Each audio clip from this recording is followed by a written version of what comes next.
हे पहा आपण भरलेली शिमला मिरची करत आहोत. हे तेल तापायला ठेवले. शेंगदाण्याचे कुटे याच्यात तेल टाकले, लाल तिखट टाकले, काळा मसाला टाकलाय,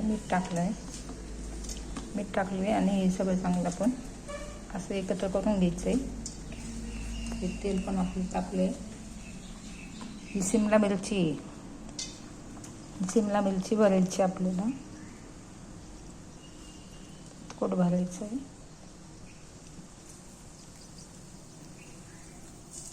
अशी तेलात ठेवायची.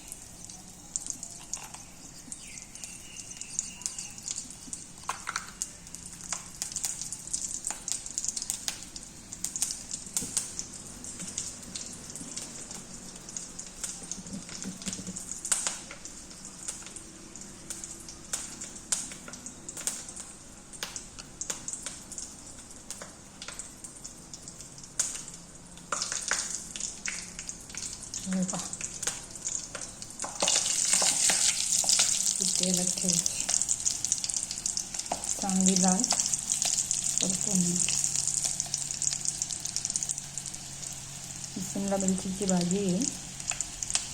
भाजी तयार झाली का पोळीसोबत खायची.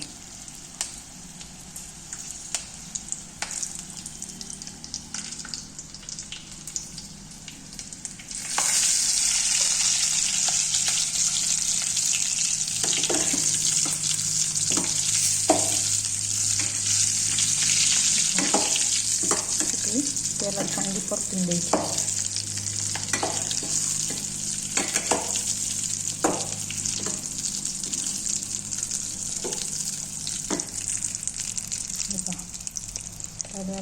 थोडा वेळ लागेल होण्यासाठी.